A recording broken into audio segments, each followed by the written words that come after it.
if they just start chewing, and I'll tell you, you'll have silent dinners because you'll be busy chewing. But it really makes a huge difference. So just that one thing. And what I say to people is, you want to be the last one finishing your meal at a table. If you can be the last one, then you've probably done the best job that you can do. You're listening to the Women's Wealth Canada podcast with Glory Gray. Be sure to download and subscribe using your favorite podcast app and like us on Facebook. Hello everyone, I'm Glory Gray and welcome to the Women's Wealth Canada podcast. If you've been listening to the show for a while, you know that I've talked many times about the fact that all the money that we save to live a great retirement will be worth nothing if we don't have our health. In fact, I encourage my clients. I say, before you retire, start thinking about the physical and mental activities you enjoy and start planning how you will incorporate them into your retirement. With that in mind, I'm excited to introduce you to today's guest, Charlotte Crowley. Charlotte is a registered holistic nutritionist and yoga instructor. I've known Charlotte for years, and she is so entertaining and fun. Her yoga classes are a real joy to attend. We're heading into the holiday season and a new year, so I thought this would be a great time to pick up some tips on how to eat healthy and stay healthy. So come on over and listen in. So, Charlotte, there's so much we can do to improve our health. Before we talk about the food side of nutrition, though, I thought maybe we could talk about what are a couple of key non-food factors that affect nutrient intake and our health. Well, there's a couple of things that I find to be the main culprits, let's say. One of them is sleep. And for a lot of my life, I was a pretty hard driver. I was probably a AAA personality, and I was in sales, and people would be proud of not getting enough sleep. They would be, I only got 4 hours last night. And they'd be like, I have to get up early and go to my workout. And sleep never was a priority. Now that I'm in the world of nutrition as a holistic nutritionist, oh my goodness, it is huge. Most people need 7 to 9 hours of sleep. That's kind of the average.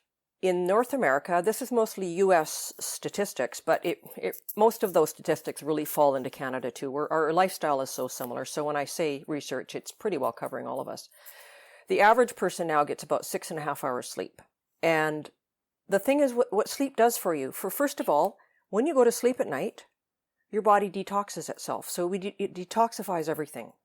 Your brain gets detoxified, your liver, all of your organs. It's like a little house cleaning team literally goes in your body and scrubs away and gets rid of all the things that it doesn't need to carry forward. And if you don't get enough sleep, then it's not going to do the job. And so there's going to be things hanging around in your body that shouldn't be there, that are going to be dragging along with you further and further. The less sleep people get, the more they're prone to gaining weight. So there's a lot of things that are involved in sleep that are really, really important for just having your body run properly. And so I always emphasize to people when I talk to them, I say, hey, how's your sleep? And then I hear it. So I often will talk to people about their sleep patterns and give them some strategies to help with the sleep. And if they really have serious problems, then I'll say, well, you know what, there's a few things you can do, and I might refer them on to other people that I know that could help them with that. And the other one, and this will be no surprise, is stress. Stress is huge. The main thing stress does, if you want to talk directly about stress and food, is when you're under stress, your body doesn't know the difference between being chased by a wild animal and feeling the stress of a situation that is causing you mental stress or anxiety. Your body reacts the same way. What it does is it takes all your energy that you need to get away from it. So it puts all your energy into your limbs so you could run fast if you needed to, and it shuts your digestion down right off the bat. So any activity that has to do with taking in nutrition and eating your food and getting the nutrition out of it is totally nullified by the stress. So if you imagine that you're in a stressful situation most of the time, then your body never really gets an opportunity to deal with the nutrition properly. So you're kind of almost becoming malnourished in a way. with a lot of stress, especially if it's chronic stress. A little stress is sometimes good because it really gets you going. You know, when you have to do a talk in public, you feel kind of nervous, or if you're entertaining as you have, right? That little bit of performance anxiety ahead of time kind of sharpens you up, and it kind of gets you to do a better job in a way because you really focus on that and everything else falls away from you. But when you're under chronic stress, your body can never get out from under that. And that's when your body never quite gets rid of that. You ramp up in a situation where you need a little bit of that stress. When you're done with it, it goes away and you're like, whew, all done, stress goes. But if it stays all the time with you, then you start having chronic conditions. And that's where people start getting gastrointestinal problems. They start getting poor digestion. They start having problem with their intestinal performance, diarrhea and constipation. They start getting IBS. IBS is huge with people that have a lot of stress. So a lot of things in your body just can't operate. So there's another thing where I work with people and say, okay, let's have a look at your stress level. Where are we at? And try to alleviate that. Sometimes even before we really do a lot of nutrition work, just to figure out where we're at with that. Makes a difference.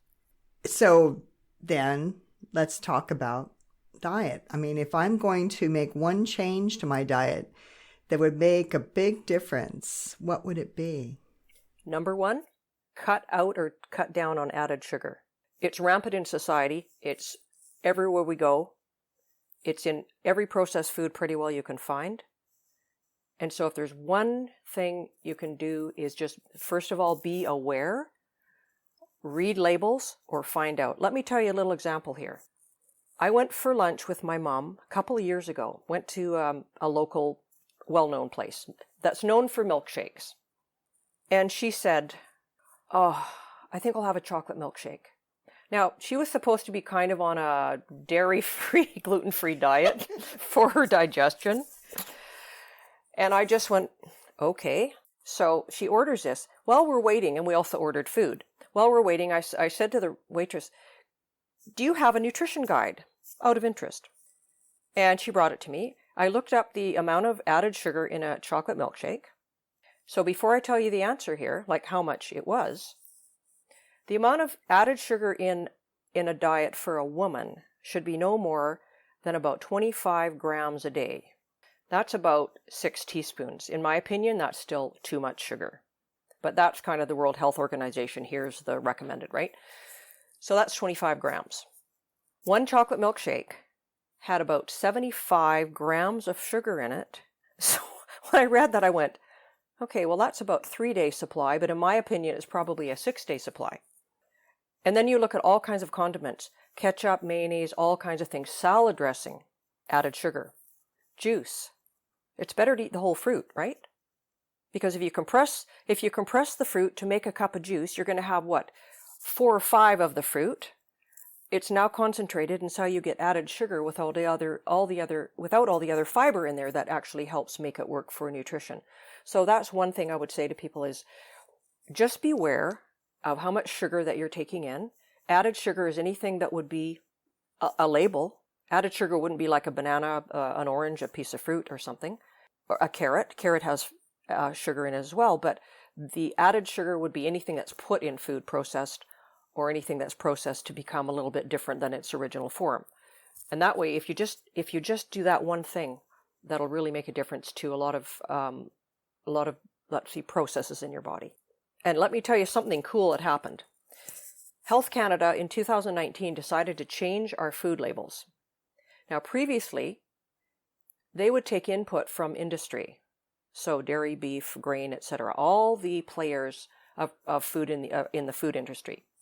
And they would basically, as far as my understanding goes, they would kind of negotiate for how much of each kind of food would be in the recommended Canada Food Guide. Whether or not it was actually the best, it would be a negotiation between what's the best for the population and then what's the best for our industry so that we support them. In 2019, they decided that they weren't going to take input from industry, and they took input from health educators and doctors and all kinds of researchers in the food business and looked at the research. They left out all the industry and they said, here's what we recommend for people. So as a result, dairy is not a food on the food guide. It's included in the quarter. If you look at a plate in the new Canada Food Guide, there's a plate. half of it is fruit and vegetables, the other 1/4 is grains, and 1/4 is protein. In general, fats in there too. But that's kind of a generalization. But dairy doesn't have its own category anymore, and beef took a big dip down too. It's very lightly recommended, so it quite changed a lot. And we also had a big difference between the amount of bread and pastry that was actually on the old food guide. It shrunk down. So it was, I was quite proud actually of Health Canada for that. I said, okay, I think you're on the right page here. I was impressed with that. I mean, there's a lot of times you can be, not happy about things come out from government sources. And this one I said, okay, I think you're on the right track here. So is dairy considered a protein now? Dairy is a combination of things. It is a protein. It also has some fat in it. And for instance, a lot of fruits and vegetables have protein in them. So we're getting a little bit from a lot. So it's not just that one food has one thing in it, one food has the other. They're commingling with different, fat, carbohydrate, and protein. There's a little bit in different foods. Some have none, some have a little of something, some have more than one. Like salmon is a phenomenal source of healthy fat, and of course a source of protein. And here we are on the coast with salmon. I mean, it's just a great food. Oysters have zinc in them. They have a great amount of zinc, and they're a protein. So things are combinations. Oh, I'm circling back to the sugar thing. Boy, did I digress there. So the thing that they did with sugar used to be on labels as each individual kind of sugar that was in that thing. So if they had, say, cane sugar and fructose and natural sugar out of a fruit, each sugar would be on the label individually. So you wouldn't actually see the total amount of sugar. It wouldn't be number 1. It would be kind of maybe number 2 and number 6 and number 8 of that individual sugar. So people didn't really know how much sugar was in it. And believe me, there's about 200 names for sugar. At the end of the day, it's all sugar. Doesn't matter what you call it, it's all sugar. What they did was, all the sugars have to be together. So now, if you have an item that says sugar in the beginning, it'll have parentheses after, and it'll then list all the kinds of sugar. Oh, okay. So I've got kind of an old-fashioned way of thinking about it, because I remember reading the labels and I'm like sugar, and then you got fructose corn syrup and blah, blah, blah. But now they've lumped them in so that we can understand how many grams we're actually taking in. Yeah. So if there is, and a lot of things, the sugar moved to number 1 position. A lot of the processed foods, whereas before you wouldn't realize, maybe on, say, a cereal, a kid's sugary cereal, it might not have been number 1. So parents might have said, well, there's grain in here, sugar's down here, it's probably not bad. But now it's going to up to the top. So people have a little bit more information to understand what they're actually taking in. So I'm happy about that. Now, what are a couple of habits which have a major impact on our health if I want to do something that has an impact, if I'm going to do one thing? Okay. When I was a kid, I remember my parents telling me to chew my food. Also, don't chew with your mouth open, right? Don't talk with your mouth open. But the other side of that was usually chew your food. Don't eat so fast. Chewing is massively important. Why? Because when you chew your food, first of all you have to do is see a picture or smell food, and your salivary glands in your mouth start to get going. You start to go, anticipating. But what that does is it starts to get your body ready to digest the food. That's the purpose of that. So you get that going, then you take in the food into your mouth. You chew the food. While you're chewing and getting the food masticated enough to start digesting, messages are going down into your stomach saying, hey, food is coming. We're going to get it started up here, and we're going to send it down ready for you to finish the job and do the digestion. So your body's getting ready for it. So you need, first of all, time for that process, the message to get down there. And you also need time to chew your carbohydrates really, really, really well, so that when they go into your stomach, they're mostly digested. And to start your protein, because it doesn't get fully digested in your mouth, it gets mostly digested in your stomach. So it really is important to chew your food enough to get the process going. And I find that some people that are having burping and belching and gas, and their intestinal performance isn't any good, if they just start chewing, and I'll tell you, you'll have silent dinners because you'll be busy chewing, but it really makes a huge difference. So just that one thing. And what I say to people is, you want to be the last one finishing your meal at a table. If you can be the last one, then you've probably done the best job that you can do. And you also put your fork down, you chew, then you pick it up again. So you'll also eat less food, you'll digest it better, and so you'll kind of naturally cut down a little bit on your intake, which if you're trying to watch your weight, it'll help maintain or help lose a little bit as a kind of side benefit of that. So that's number one. And the other one, and you know, these aren't sexy things, it's drinking enough water. Our brain is full of water and fat. And there's brain cells in there too. There's a lot of water in there. Every body system has water. Your blood needs water to keep it in the right consistency. Your kidneys need enough water to function properly. Your intestine, I mean, every part of your body needs enough water. So what I tell people is if you can drink half your body weight in ounces every day, so say for the sake of easy math, you weigh 160 pounds, you need 80 ounces of water, divided by 8 ounces is 10 cups. And that would be like the measuring cup. And that would include things like broth soups, fruit and vegetables, of course, have water in them. So that is part of it.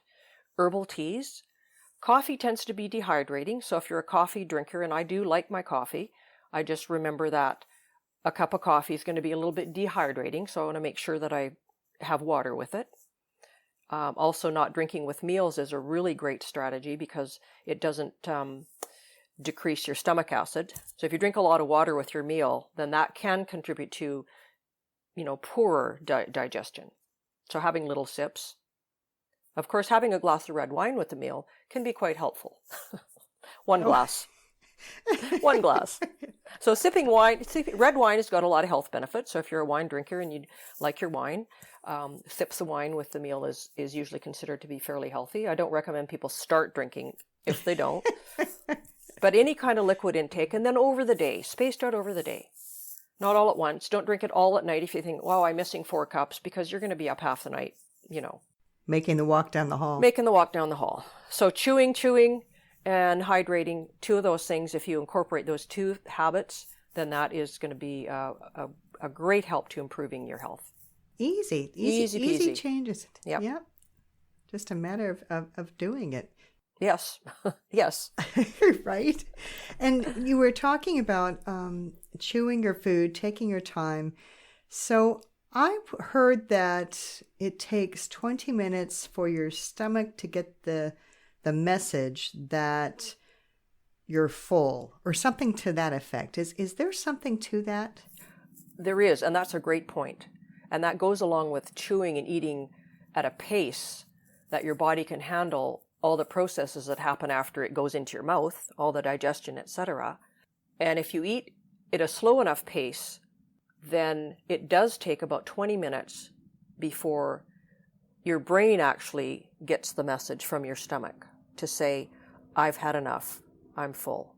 And if you're a fast eater, it takes, of course, longer for that to happen because you're busy, you know, eating away. So it's going to be really easy to overeat, or to say, I'm going to have a second helping because I don't feel full. Whereas if you just gave yourself a little bit of time to kind of put your fork down, have a conversation, relax, then you might say, you know what? I don't think I want that. And maybe I won't have dessert because I'm actually kind of full. So it's kind of being a little bit more conscious of what's going on, a little more paying attention to what's going on inside. You know, I have found that when I have dining partners, I tend to eat less. And I thought, well, maybe it's because I'm just too busy talking. But maybe it's, as you say, it's taking more time to digest and get those messages. And so that's why I'm not eating as much. Probably. And because when you're listening to somebody talk to you, you're focusing usually on them. And so you're probably not even eating. You're probably not even chewing. You think about it. You put your fork down, they start talking, and you stop. And you're like, wow, that's interesting. And then you pick your fork up and you start eating again. But if you give yourself a little bit of time and conversation and a little bit of slower pace, that's why the other part of this is, you know, try to not eat your dinner in front of the TV. Do your best to, you know, or reading a book. Sometimes, you know, yeah, you do sometimes, but I mean, just say as a general thing, trying to really focus on the food and on the on the enjoyment of the food, and that will also focus you on what you're doing, because if you eat the meal without attention, then you're probably going to eat more than you would because you're not paying any attention to what you're doing. Yeah. So mindful eating. Mindful eating is helpful. And if I circle back to the stress piece, probably not a good idea to watch the news while you eat dinner. Isn't that the truth? There's no good news on the news. And if you're getting stressed with that, obviously your digestion is going to go, oh. And one of the things that we hear on the news are fad diets. Right. The latest fad diets. There's so many fad diets out there. And we often hear conflicting information. Yeah. So should I cut out carbs? Should I go low fat? What's up with that? So I can give you a very long, historical, interesting, I think, answer, but I won't go there because we don't have all this time. But what I do want to say is we've been in a cycle for 50 or 60 years of the diet industry. Dieting is an industry. They know what's going on. A diet will work for anybody as long as they stick to it pretty well. But if you have a diet that's restricted and you're cutting out your fat or you're cutting out your carbs, whatever it is you think you're doing, or you're doing keto or eating a lot of protein, then you're overbalancing. I'm all about balance. That's in my world, that is the important thing, is balance.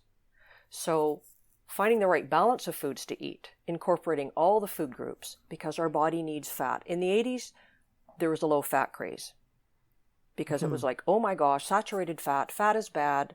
We don't want fat. And so it became low fat craze. What did they replace fat with? They replaced fat with sugar in industry. That became low fat. Sugar went in a lot of the processed food, and our obesity rates, if you look at a graph of obesity rates starting in the 80s, it's like all the way up. Added sugar, the low fat. Of course, now research all these years later finds out that no. We need healthy fats in our diet. It's the kind of fat we want. So a lot of the fats that are on the shelf, hydrogenated fats, they've been heated up. There's no nutrition in there. That's what all the fried food is in. And so we've been getting the wrong kind of fat, which contributes to obesity, and we've been missing out on the actual healthy fat. So now we've got a little more of a balance. Things like avocados, olive oil, some coconut oil, nut oils, nuts, things like that have healthy fats. On the carb side, we've got lots of really good, healthy, ancient grains, all kinds of grains that are healthy, but we want to have the right amount. So if you're trying to lose weight, say, you might have half a cup of brown rice or half a cup of quinoa, instead of like your plate is full of whatever it is, pasta or the carbohydrate, the starchy carb. You'll make it as a little side piece of your meal. So your body's still going to get the nutrition it needs from that food, but it's not going to get the big load. And you're going to, on carbs, carbs are simple carbs, which is fruit and the green leafy vegetables, or they can be the complex and the starchy carbs, which are the carrots and potatoes. Those are carbs as well. And then breads are carbs too. So carbs is kind of a big category. So we don't want to cut them all out. And the problem with dieting and cutting out a food is you probably have, like I have, when I was 15 on, I was doing all the diets. Every diet that came along. Well, what did you do? Wow, I lost 10 pounds. What did you do? You gained it back. So we got in this yo-yo diet thing, which again, your body doesn't like this. And it makes it harder as you go forward to lose weight. So it's better to have the right balance of the protein, the fat, and the carb. A little bit of dessert once in a while. The balance. You can maintain that for a long time if you eat the right foods. And it's not sustainable when you just flat cut out something because that's the latest fad diet. No. Would that be a fair statement? Yeah. That's my opinion on that. And yes, people can lose lots of weight, but it's heartbreaking to see someone that lost 50 pounds on some diet, and you see them a year later and every ounce is back. It's heartbreaking. It's devastating. Whereas that slow maintenance, a little bit down, and then find the balance of food that works for you. It's being mindful again, Glory, right? Mindful of what you're eating, knowing what foods are good for you. And there's a ton of foods that are wonderful and tasty. It doesn't mean you have to restrict everything down to this very minimal diet of things you're eating because you think that's what you should eat. I mean, I love food. In my family, we plan dinner at breakfast. Yeah, I mean, you've had you were bakers at one time. I mean, you were foodies. Yeah. You are foodies. I want people to love their food, enjoy their food, explore their food. They don't have to be a cook, but to understand what they need for their body. Because there's only two things in life you do all of your life. You breathe and you eat. Mm-hmm. You're not in control of your breathing because fortunately it happens, but you are in control of what you put in, and you're the one that's in control of that. So people are busy, what can I do to eat healthy if I eat out regularly? I don't cook much at home. What can I do? Well, you know what I learned? I didn't realize until I became a holistic nutritionist. I was in my late 50s. I did a career change. I studied to learn that field. And so along the way, I started looking at menus differently. And one day I went, oh, a lot of us look at a menu, I think, and we go, oh my gosh, that looks delicious. I feel like eating this, without any relation to what your body might actually need for that meal, or what you had yesterday or today for food. So I started looking at menus, and I would scan them and go, okay, I didn't have much vegetables today. I should have some. So I want to focus on maybe a salad with some protein, or I'll pick something that I know is going to fill something I like. Don't get me wrong.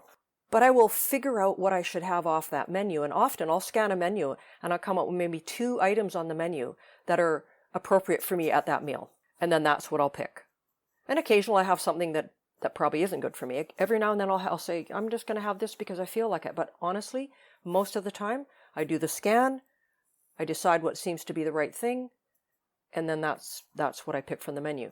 So, and also looking for the healthiest choices, things that aren't full of sauce and gravy and things that don't digest well together. Hamburgers don't digest well together because protein and carb and the bread together aren't a good thing. There's a lot of tricks like that you learn along the way. Looking for places that have healthier food. If you have a choice of where to go, you say, you know what? They've got a really good healthy menu, so why don't we go there? Thinking ahead of time so that you're prepared for what you're going to pick from the meal. And often, I just skip dessert because if I eat slow enough, then I'm not hungry for dessert. Or I'll say, bring me a fork. My poor husband has to share, the point of his pie. But then he won't have pie either. So I'm like, oh, I don't get anything. I get no dessert. And then you go next door to the table next to you. You going to eat that? But again, it's being mindful. It's saying, okay, what makes sense here? If you're traveling on the road, also being prepared. So if you're going to go out in the morning and you've got a busy day, you say to myself, you know what? First of all, you should probably always have breakfast. Do your best to have a decent breakfast. Protein is great to have at breakfast. And then say, okay, I'm going to be busy today. I'm not going to have time to do much. So make sure you've got something with you, like a piece of fruit, some nuts, some cheese, something that is a good snack, maybe some carrots, maybe a little thing of hummus, maybe a little bag. We can put a little cooler in it.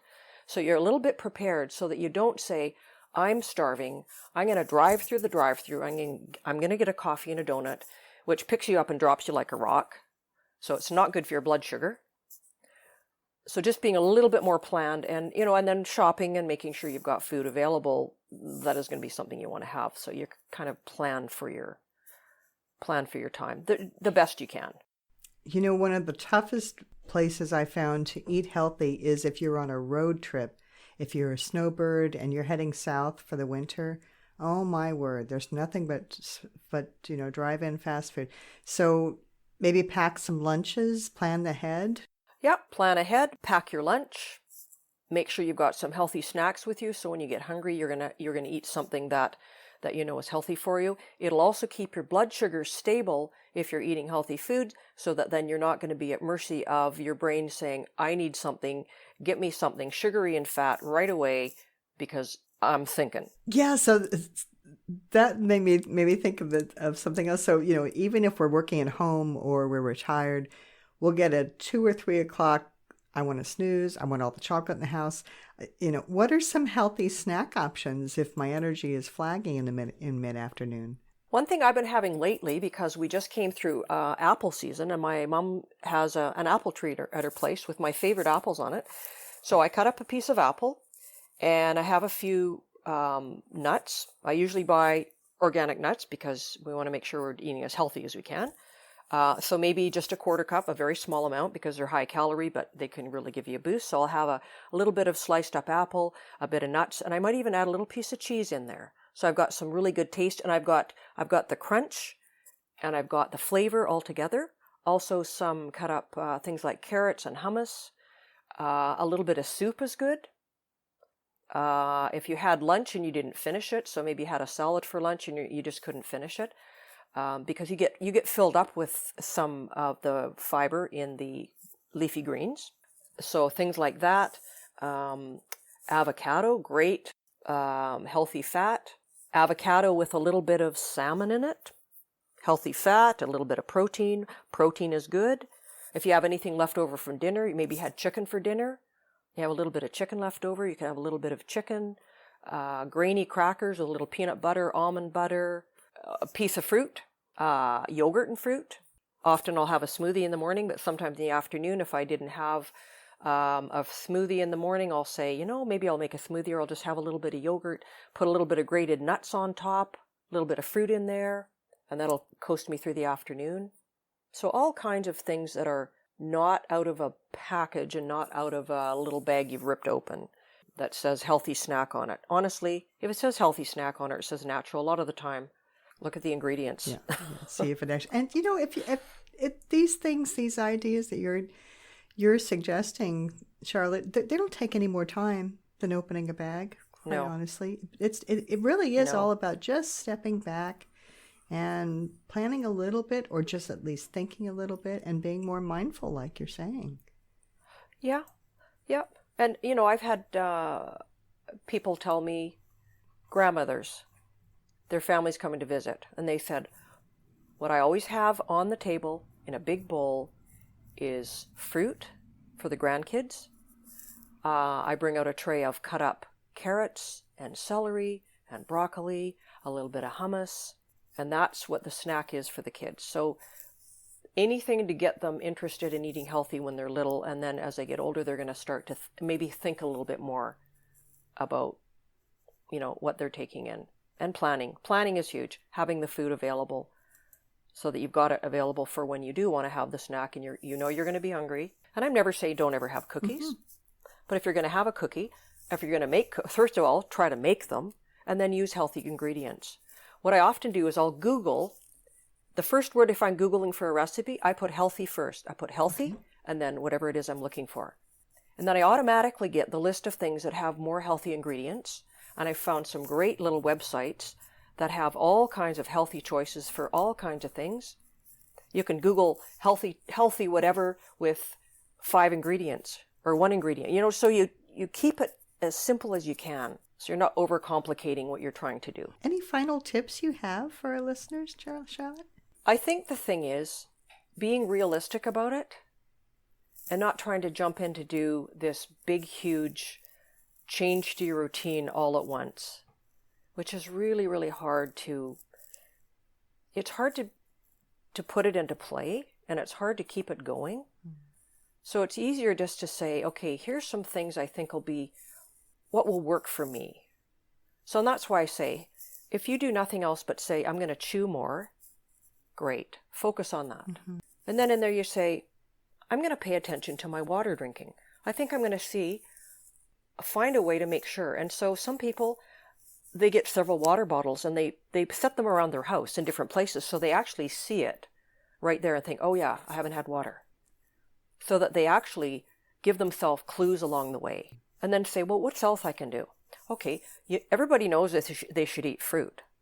So maybe just make sure that you've got a little bowl of fruit and you've got the fruit on the bowl on your counter. So in the morning, if you get up in the morning and think, oh, maybe I'll have an orange. Maybe I'll have a banana. If you want a little snack later, you think, oh, there's an apple. That would be good. So it's right in front of you. So you've got yourself kind of primed with your memory. And the older you get, the more you get distracted. You forget what you were going to do. You need clues. So put it out in front of you. Have it ready. Have it available so you don't have to work at it. And then when you go shopping, don't be starving. I mean, that's no surprise. Make sure you're not hungry when you shop so that you make better choices, that you have them in your cupboard. So when you open your cupboard and say, I'm starving, you're going to say, or open the fridge, you're going to have something there that actually is appealing and more interesting for you.